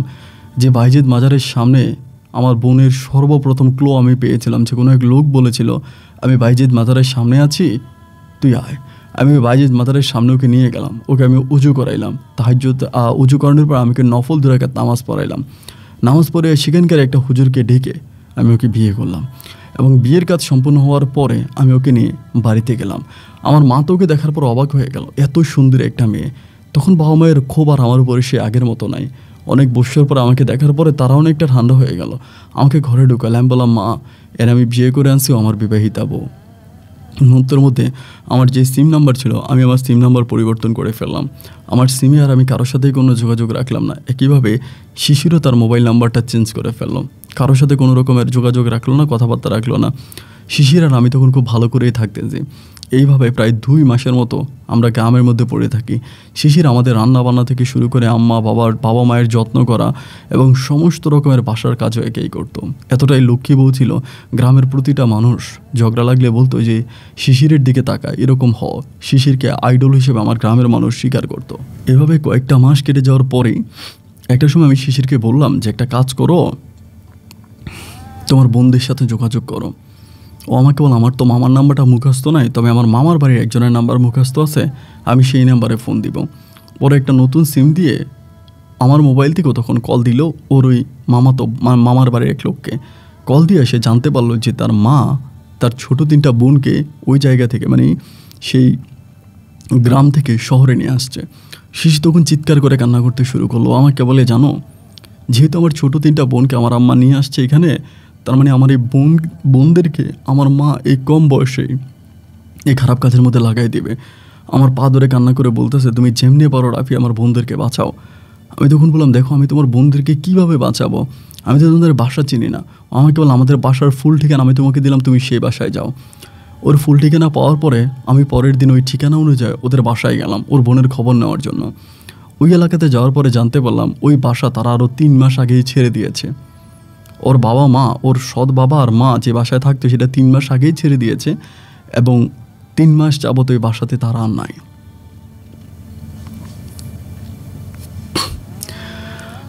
আমি পুনরায় আবারও ফিরে আসলাম। গ্রামে ফিরে এসে বললাম, শিশির, তোমার বাবা মায়ের কোনো সন্ধান পাওয়া যায়নি? তারা বাসা চেঞ্জ করেছে। এবং বাসা যে কোথায় নিয়েছে, যে বাড়িওয়ালা ছিল, বাড়িওয়ালাকে জিজ্ঞেস করলাম, বাড়িওয়ালা বাসার কোনো ঠিকানা দিতে পারলো না। শিশির তখন অচরে কান্না করতে শুরু করলো। ও আমাকে বললো, আমার 3টা বোন, আমার 3টা বোনের জীবন শেষ। আমার 3টা বোনকে দিয়ে আমার মা খারাপ কাজ করাবে। আমি জানি, আমি নিশ্চিত আমার সৎ বাবা আমার মাকে বাধ্য করবে করানোর জন্য। তুমি আমার বোনদেরকে বাঁচাও। এভাবেই শিশিরের কান্নাকাটি দেখে আমার বাবা মাও তখন অনেকটা সন্দেহের চোখে দেখতো যে কী ব্যাপার, এরকম কান্না করে কেন। আমাকে বুঝাইতাম, কান্নাকাটি করো না, সব ঠিক হয়ে যাবে, তুমি বুঝতে চেষ্টা করো, ইনশাল্লাহ সব ঠিক হবে। এরকম করে বুঝাইতে বুঝাইতে একটা সময় ও বাচ্চা কনসেপ্ট করে। বাচ্চা যখন কনসেপ্ট করে, আমি তখন ভাবি হয়তো ভেবে হলেও সব কিছু ঠিক হবে। এরপরেও শিশির বোরকা পরে মাঝে মাঝে চট্টগ্রাম শহরের অলিতে গলিতে এখানে সেখানে ওর বাবা মায়ের সন্ধান করতে থাকতো। ওর বোনদের খবর নিতে থাকতো যে কোথায় ওর বোনদেরকে নিয়ে গেছিলো। কোনোভাবেই বোনদের কোনো সন্ধানও খুঁজে পায় না। একটা সময় ওর বেবি পেটে অনেক বড় হয়ে যায়, বাচ্চা হওয়ার সময় হয়। আমার বাবা মা উভয় ওকে আদর যত্ন ভালোবাসা দিতে শুরু করে। একটা সময় আমার বউয়ের পেট থেকে আমার একটা কন্যা সন্তান বেরিয়ে আসে, এবং আমার এই কন্যা সন্তানটা যেতে এত পরিমাণের সুন্দর হয়, এত কিউট হয়, দেখতে একেবারে শিশিরের মতোই ঝকঝক করতে থাকে। আমার বাবুটাকে পাওয়ার পর বাবুটাকে বুকে জড়িয়ে ধরে আদর করি, এবং আমার বাবুটা আস্তে আস্তে করে বড় হচ্ছে। কিন্তু একটা সেকেন্ডের জন্য শিশির তার বোনদেরকে ভুলতে পারতেছে না। বারবার শুধু বোনদের কথা বলেই কান্না করে, বোনরা কোথায়, বোনরা কোথায়, বোনরা কোথায়। একইভাবে ওর বোনদেরকে ও খুঁজে বেড়াচ্ছে শহরের অলিতে গলিতে। আমার এই ছোটো বাচ্চাটাকে নিয়ে ওর বোনদেরকে খোঁজে। এমন করে অনেক খোঁজাখুঁজি করার পর ওর দূর সম্পর্কের এক খালার মাধ্যমে ওর মায়ের সন্ধান শিশির পায়। শিশিরের মায়ের সন্ধান পাওয়ার পরে শিশির আমাকে বলল যে, আম্মুর সন্ধান পাইছি, আমি আম্মুর সাথে কথাবার্তা বলবো, তুমি কি বলো? আমি বললাম, কথাবার্তা বলো। একদিন ফোনে সে তার মায়ের সাথে কথা বললো, নাম্বার জোগাড় করলো। কথাবার্তা বলার পরে সে তার মাকে জানালো যে আমার একটা মেয়ে সন্তান হয়েছে, আমি এখন ভালো আছি, আমার হাজব্যান্ডকে নিয়ে এমন করে কথা বললো। বলার পরে ওর মা তখন বলল, তুই আমার উপরে রাগ করিস না মা, আমার উপরে তুই কোনো অভিযোগ রাখিস না, অভিমান রাখিস না, আমি তোর অনেক কষ্ট দিয়েছি, তুই আমারে ক্ষমা করে দে। এমন করে ওর মায়ের সাথে প্রায় সময় কথা বলতো। ওর মা ওকে বলতো যে, আমি তোর বোনদেরকে দিয়ে এখন আর খারাপ কাজ করাচ্ছি না, তোর 3 বোন গার্মেন্টসে চাকরি করে, আমিও গার্মেন্টসে চাকরি করি, আর ওই তোর লম্পট বাবাকে আমি ছেড়ে দিয়েছি, ওই লোকের সাথে আমার আর কোনো সম্পর্ক নাই। এইভাবে বেশ কয়েকদিন কেটে যাওয়ার পরে আমিও মাঝে মাঝে শিশির আম্মার সাথে কথা বলি। তিনিও আমাকে বলে, বাবারে, আমার মেয়েটা বড় অসহায়, বড় হতবাগা, কপাল পরা, দুঃখী একটা মেয়ে, তুমি আমার মেয়েটার প্রতি খেয়াল রাখো বাবা। আমি বলি, মা, আপনি চিন্তা করেন না, আপনি আসেন না একদিন আমাদের বাড়িতে আসেন। তিনি বলেন, না রে বাবা, আমারও তো সময় হবে না, আমি তো গার্মেন্টসে চাকরি করি। শুক্রবার তো আর গার্মেন্টসে চাকরি নেই, শুক্রবারে আসেন না। এইভাবে অনুরোধ করার পরে একটা পর্যায়ে তিনি শুক্রবারে আমার বাড়িতে আসার জন্য রাজি হইল।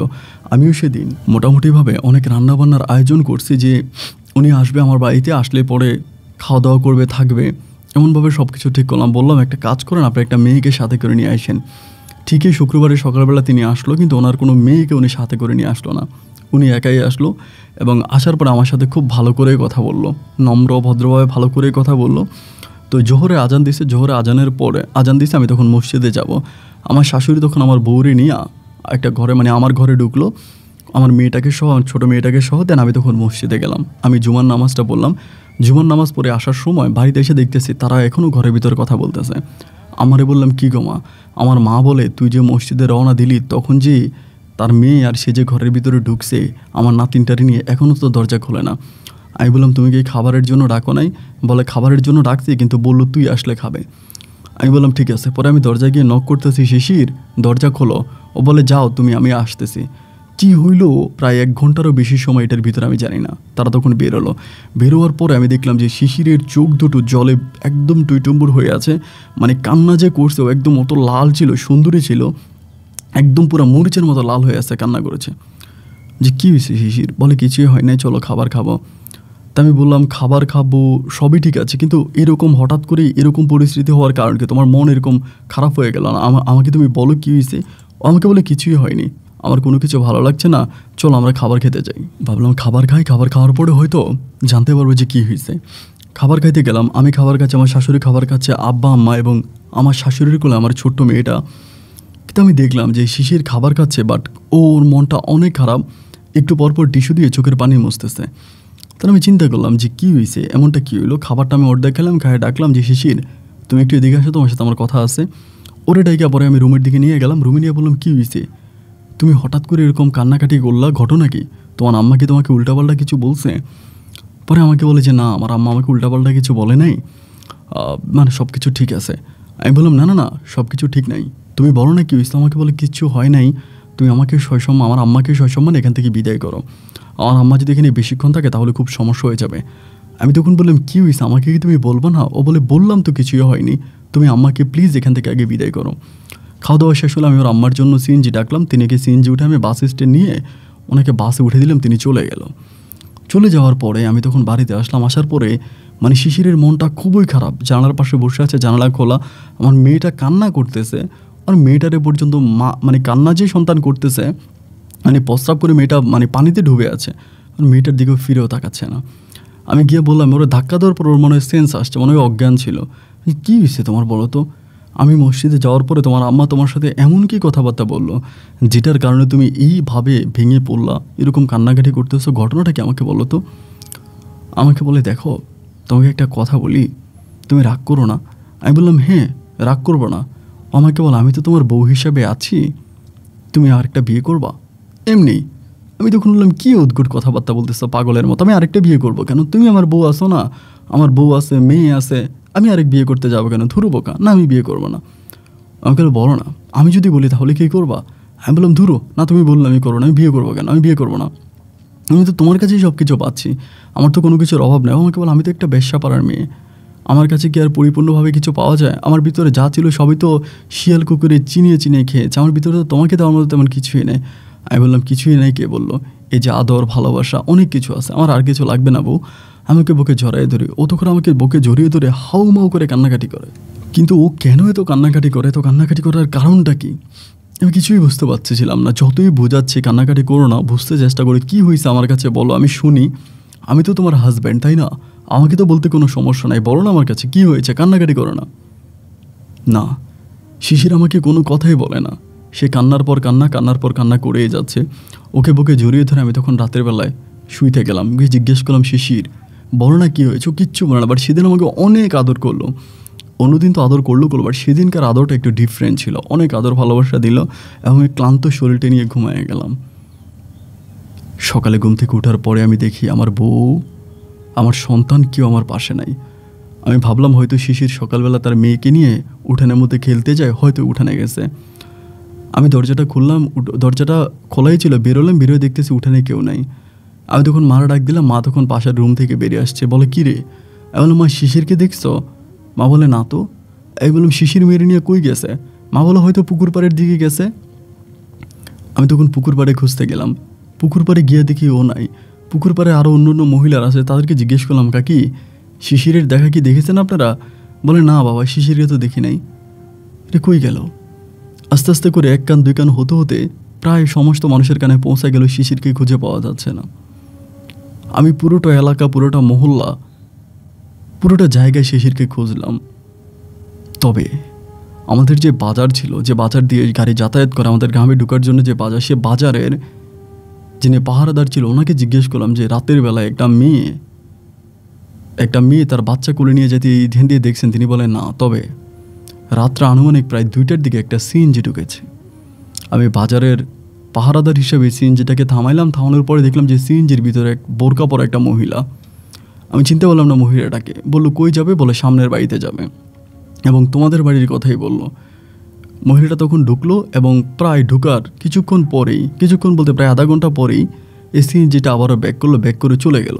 আমি বললাম যাওয়ার সময় কি আপনি দেখেছেন সিএনজির মধ্যে কী আছে? বলে না, যাওয়ার সময় আর আটকাই নেই, যেহেতু একবার ঢুকার সময় আটকাইছে, আবার ব্যাক করার সময় আমি আর আটকাই নেই, তবে এটা চলে গেছে। আমি তখন বুঝে ফেললাম যে আমার বউকে আমার শাশুড়ি নিয়ে গেছে। কিন্তু প্রশ্ন হচ্ছে কেন? আমার শাশুড়ি আমার বউকে কেন নিয়ে যাবে? আমি মুহূর্তে মোবাইল ফোনটা হাত দিয়ে আমার শাশুড়ির নাম্বারে কল দিলাম, নাম্বারটা বন্ধ পাইলাম। আমার বউর নাম্বারে কল দিলাম, নাম্বারটা বন্ধ পাইলাম।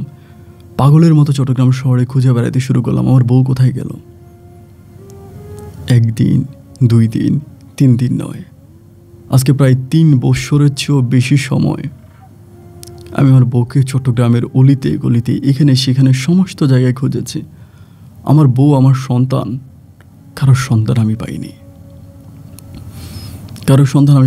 ওকে আমি মাজারে হুজুর ডেকে বিয়ে করেছি, আমাদের কোনো কাবিন হয়নি, তাই ওর লিগেল ঠিকানাও আমার জানা নাই। আমি আজও পাগলের মতো শিশিরকে খুঁজে বেড়াচ্ছি। আমার বাবা মা বলে তুই বিয়ে কর, সংসার কর, বিয়ে আর সংসার করলে হয়তো সব কিছু ঠিক হয়ে যাবে।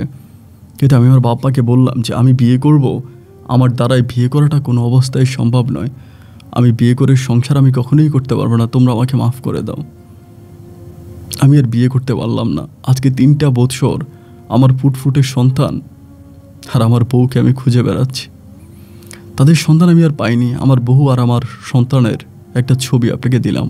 ভাইরে, আমার বউকে আমি এতটাই ভালোবাসি যে আমার বউ যদি এখনও এসে আমাকে বলে আমাকে বুকে জড়িয়ে ধরবো, এবং এক জন্মে আমি অন্য কাউকে আমার বুকে কখনোই গ্রহণ করতে পারবো না। এক বোনকে খুঁজতে গিয়ে আমি দেহ ব্যবসার পতিতালয়ের দালাল হয়ে গেলাম। ঠিক আরেক বউয়ের সন্ধান করতে করতে এক বোনকে খুঁজে পতিতালয়ের দালাল হলো। আমার বউকে খুঁজতে খুঁজতে আমি আজ রাস্তার পাগল। অনেকে আমাকে ভাবে আমি পাগল, আসলে পাগল। আমি পাগলের মতো ভোবো করে বিভিন্ন গার্মেন্টসে, বিভিন্ন পতিতালয়, এখানে সেখানে সব জায়গায় আমার বউকে খুঁজে বেড়াচ্ছি।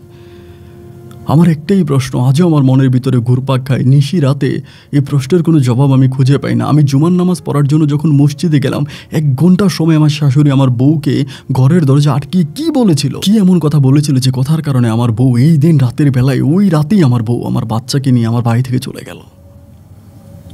এর কারণ কি? কি বলেছিল আমার শাশুড়ি? আমার শাশুড়ি কি বলেছিল, কি মন্ত্র দিয়েছিল? কেউ কেউ বলে আমার বউকে নাকি তাবিজ ছোঁয়াইছে, সকলে বলে বান মারছে, তাবিজ ছোঁয়াইছে বা কিছু খাওয়াই দিছে। কিন্তু বান মারলে, তাবিজ ছোঁয়ালে, কিছু খাওয়াই দিলে কি রাতের মধ্যে আমার বউ আমার শাশুড়ির কথায় চলে যাবে? কেন আমার বউ চলে গেল? আমার বউ চলে যাওয়ার কারণটা কী ছিল, তার কোনো সঠিক উত্তর, জবাব আমার কাছে নাই। আমি আপনার মাধ্যমে শুধু এটুকুনি জানতে চাই যে আমার বউকে আমার শাশুড়ি কি বলেছিল, কি কথায় আমার শাশুড়ি আমার বউ এত বছরের সংসার আর বাচ্চা সব কিছু বলে চলে গেল। আপন ভাই, আপনার কাছে অনুরোধ রইল আমার গল্পটা প্রচার করবেন। আমি আপনার গল্পগুলো রাস্তার ধারে, রেল স্টেশনে, বাস স্টেশনে, এখানে সেখানে বসে বসে শুনে ভালো লাগে। মাঝে মাঝে যখন রেল স্টেশনে পাশে বসে হেডফোন কানে দিয়ে আপনার গল্প শুনি, লোকে কী বলে জানেন? এক কানে হেডফোন আর বাকি কান দিয়ে শুনতে পাই। লোকে বলে এই দেখ শালার বৃক্ষকেও আজকাল হেডফোন দিয়ে গান শোনে। কিন্তু ভাই, আমি আপনার গানগুলো শুনি না, এবং যারা গান শুনে সময় নষ্ট করে আমি তাদেরকে বলবো আপনার গল্পগুলো শোনো, কি গল্প থেকে অনেক কিছু শিখতে পারবে। আমি যে ভুল করেছি, এই ভুল যেন অন্য কেউ না করে, তার জন্য আপনি আমার গল্পটা প্রচার করবেন। ভালো থাকবেন আপন ভাই। আসসালামু আলাইকুম। প্রিয় বন্ধুগণ, সবাইকে অনেক বেশি ধন্যবাদ এতক্ষণ পর্যন্ত চট্টগ্রামের ভাই রাফির জীবনের এই বাস্তব গল্পটা শুরু থেকে শেষ পর্যন্ত আমার মুখ থেকে শোনার জন্য। গল্পটা সত্যি অনেক কষ্টকর ছিল, এবং রেকর্ড করতে গিয়ে আমার নিজেরও অনেক কষ্ট হয়েছে। জানি না আপনার কাছে কেমন লেগেছে, গল্প কেমন লেগেছে সেটা অবশ্যই কমেন্ট বক্সে লিখবেন। এটাই জীবন, এটাই জীবন। আমি বেশ কিছুদিন আগে রাজধানী ঢাকার একটা মেয়ের গল্প পেয়েছিলাম, সেম কিছুটা শিশিরের মতোই ছিল। ওই গল্পটা একদিন আপনাদেরকে শোনাবো। এই মেয়েটা তার পরিবারের জন্য অনেক কিছু করেছে, নিজের জীবন যৌবন সব কিছু শেষ করে দেওয়ার পরেও তার পরিবার আজকে তার গ্রামে হেঁটে হেঁটে সবার কাছে বলছে তাদের মেয়ে দেহ ব্যবসায়ী। বোনেরা বলছে তার বোন দেহ ব্যবসা করে, বাবা বলছে মেয়ে দেহ ব্যবসা করে, মা বলছে মেয়ে দেহ ব্যবসা করে, ভাই বলছে, ভাবিরা বলছে, পাড়া প্রতিবেশী সবাই বলে ও একটা নষ্টা। কিন্তু নষ্টামি করে দীর্ঘ 10টা বছর পরিবারকেই টাকা দিয়েছে। সেই পরিবার আজকে স্বাবলম্বী হওয়ার পরে মেয়ের কথা ভুলে গেল। এটাই জীবন। স্বার্থপর হলে কেউ কারো না। পৃথিবীতে এসেছেন একা, যাবেন একা। আপনার সাথে কেউ যাবে না। আসার সময় যেমনি কেউ আসেনি, যাওয়ার সময় কেউ যাবে না। আর এই পৃথিবীটা হচ্ছে একটা মিছে মায়ার খেলা, এখানে কেউ কারো না। বন্ধুরা, রাফির একটা প্রশ্ন ছিল যে কেন তার বউ চলে গেল।